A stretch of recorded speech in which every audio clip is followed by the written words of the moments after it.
कृष्ण सभी भक्तों को हर हर महादेव। भक्तजनों, हम सभी के लिए एक वरदान का दिन आ गया है। भगवान श्री कृष्ण का जन्मोत्सव।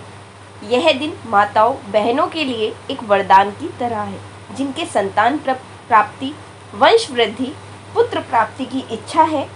कैसे, किस स्वरूप में खीरे का आपको यह उपाय अपने घर में या मंदिर में या किसी श्री नारायण लड्डू गोपाल के मंदिर में जाकर करना है, आइए जानते हैं।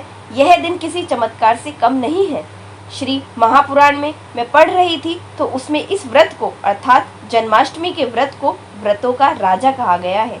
तो आप सभी भक्तजन को कब, कैसे और किस स्वरूप में इस व्रत, इस उपवास को करना है और कैसे खीरे का उपाय करना है, ध्यान से सुने। एक उपाय नहीं, बहुत सारे उपाय आपको इस वीडियो में जानने को मिलेंगे एक ही साथ ही शास्त्रों में लिखा गया है कि मात्र एक जन्माष्टमी का व्रत करने से 20 करोड़ एकादशी का फल एक साथ मिल जाता है। इसे मोहरात्रि भी शास्त्रों में कहा गया है। भक्तजनों, आप सभी इस व्रत को, जैसा कि पंचांग में लिखा गया है, 16 अगस्त 2025 को यह व्रत करें। जल्दी उठकर सूर्य भगवान को जल चढ़ाएं और श्री नारायण के लड्डू गोपाल स्वरूप के जन्मोत्सव को अपने घर पर मनाएं। घर में सुंदर साफ सफाई करें, गंगा जल का छिड़काव करें और आप पीले ही कपड़े पहने, क्योंकि यह लड्डू गोपाल के प्रिय वस्त्र है। आपके घर पर लड्डू गोपाल है तो बहुत सुंदर है। नहीं होने की अवस्था में आप एक दिन पहले खीरा लेकर आएं अपने घर, और खीरे के साथ ही आप लेकर आएं लड्डू गोपाल जी को। लड्डू गोपाल जी का एक प्रतिरूप, जो भी स्वरूप, जैसे मूर्ति, प्रतिमा या बाल स्वरूप गोपाल आपको मिल जाए, आप उन्हें घर ले आएं। किसी भी दिन ला सकते हैं, कोई दिक्कत की बात नहीं है।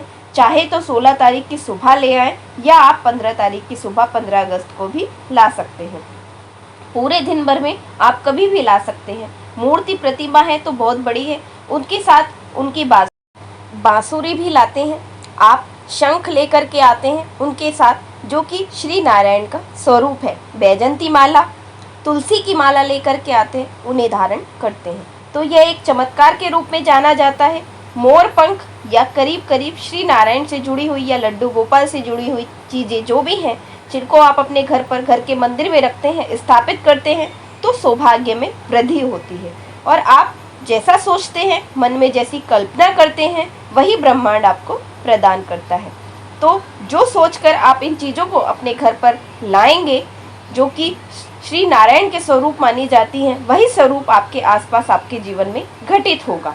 तो आपके घर पर ये चीज़ें नहीं हैं तो लेकर आइए और घर पर इसे स्थापित करें। 16 अगस्त को आपको व्रत करना है और आपको सुंदर एक चौकी विराजित कर लेनी है। चौकी में लाल या पीला वस्त्र बिछा लीजिए और लड्डू गोपाल के स्वरूप को, मूर्तिमा को, प्रतिमा को आप स्थापित कर दीजिए। साथ ही सुबह के समय सब कार्य से निवृत्त होकर अपने घर पर संभव हो तो आप पंजरी बनाएं। जो धनिया होता है सूखा, उसकी पंजरी का भी सुबह भोग लगा सकते हैं। और रात्रि को भी, मध्य रात्रि, निषेध काल जिसे कहा जाता है, करीब करीब 12 बजे कान्हा जी का जन्म हुआ था, भादो महीने के अष्टमी रोहिणी नक्षत्र में।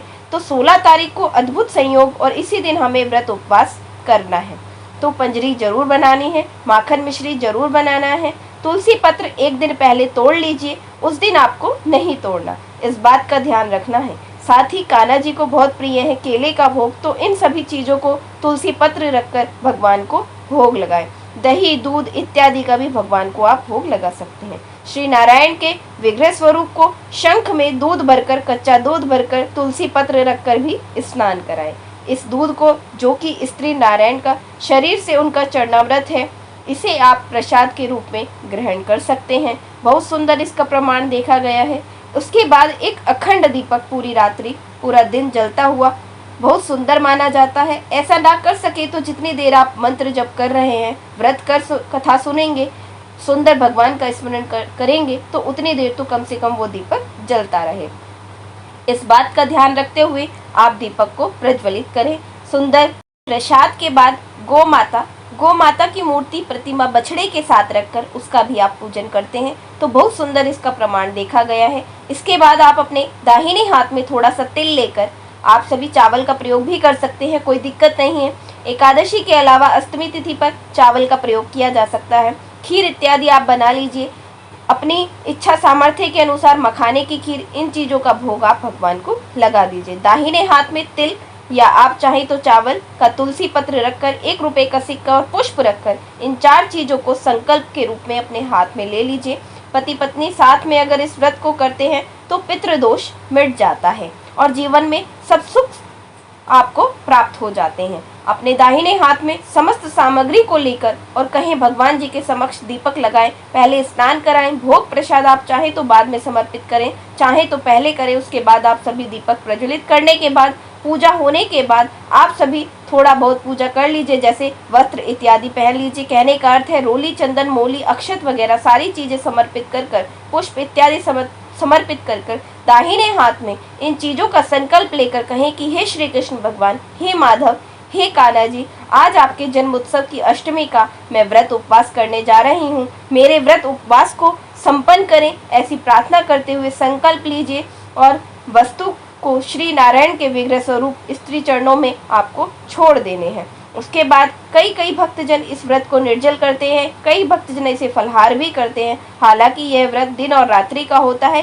जैसे 16 तारीख को आप व्रत करेंगे तो सुबह से लेकर पूरे दिन और पूरी रात्रि इस व्रत को करना है। कभी भी यह गलती ना करें कि निश्चित काल मात्र मध्य रात्रि में आप कान्हा जी को जब जन्म करवा देते हैं तो व्रत को खोल दें, ऐसी गलती ना करें। दूसरे दिन सूर्य उदित होने के बाद भगवान जी के निमित्त अर्थात जो ब्राह्मण देवता हैं उनके निमित्त एक समय का भोजन निकाल कर ही अपने व्रत को खोलना चाहिए, ऐसा शास्त्रों में कहा गया है।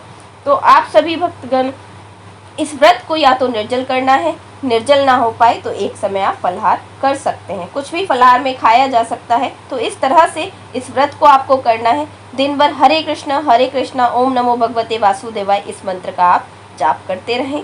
उपाय के रूप में आपको सबसे पहले अपने घर पर सुबह पूजा कर लेनी है। दिन भर लड्डू गोपाल की सेवा, पूजा, मंत्र जप में समय व्यतीत करना है। किसी मंदिर में दान जरूर देना है। गौ माता की पूजा सेवा करनी है और ध्यान भजन में अपना समय व्यतीत करना है। तुलसी जी की पूजा करनी है। उसके साथ साथ मध्य रात्रि अर्थात निशित काल में जब आपके घर लड्डू गोपाल हैं तो बहुत बढ़िया है, नहीं है तो किसी मंदिर में चले जाएं और वहाँ बताएं कि हमें संतान की प्राप्ति के लिए, पुत्र प्राप्ति के लिए एक विशेष कार्य करना है। उसके निमित्त आपके जो खीरे का जन्म करवाया जाता है, आपने देखा होगा आपके घर पर लड्डू गोपाल है तो खीरे को बीच से काटा जाता है। कई जनों के लड्डू गोपाल बड़े होते तो वे कद्दू का भी प्रयोग कर लेते हैं। कई भक्तजन जो है हमारे पास खरबूजा है, तरबूज है या पपीता है तो किसी भी फल के अंदर कान्हा जी का रात का स्वरूप उसमें उनका जन्म करा देते हैं। जैसे शाम की पूजा हो गई, भोग प्रसाद समर्पित आपने कर दिया तो 12 बजे से पहले 1 घंटे पहले लड्डू गोपाल को खीरे के अंदर रख देते हैं या किसी विशेष फल के अंदर रख देते हैं कान्हा जी के स्वरूप को। यह खीरा जो होता है ये मन में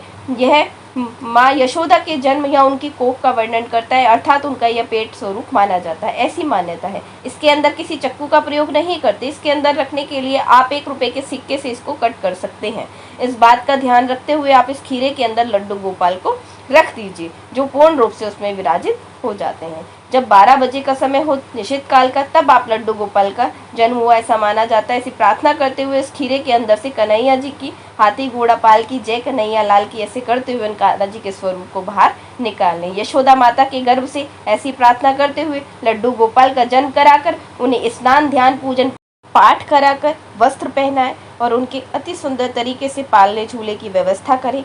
इस तरह से कान्हा जी का जन्म कराया जाता है रात्रि में। और साथ ही जो खीरा होता है जो खीरा होता है उसको अगर किसी के संतान कामना है, किसी की पुत्र कामना है तो ओम क्लीम कृष्णाय नमः इस मंत्र का जाप करते हुए या आप सभी संतान प्राप्ति के महामंत्र ओम देव के सुत गोविंदम वासुदेव जगतपते देहि में तनियम कृष्ण त्वामहम शरणम गता इस मंत्र का जप करते हुए कि हे हरे कृष्णा, हे मुझे संतान की प्राप्ति कराइए भगवान, हे गोविंद संतान रूप में मेरे घर आ जाइए, मेरी कोख से जन्म ले, ऐसी प्रार्थना करते हुए जिस खीरे से आपने बाल गोपाल का जन्म कराया है उसे आप ग्रहण कर लेते हैं। अपनी इच्छा शक्ति सामर्थ्य पति पत्नी तो निश्चित रूप से आपके घर में वंश की वृद्धि होगी, आगे संतान बढ़ती है, वंश वृद्धि होती है, संतान का सुख मिलता है, पुत्र प्राप्ति की इच्छा जरूर पूरी होती है, ऐसा कहा जाता है। तो आपको यह कार्य जरूर करना है। इसके साथ साथ संतान गोपाल मंत्र का आप जप कर सकते हैं। पूर्ण श्रद्धा के साथ, शुद्ध उच्चारण के साथ आप इस दिन श्री नारायण के समक्ष सुबह या शाम को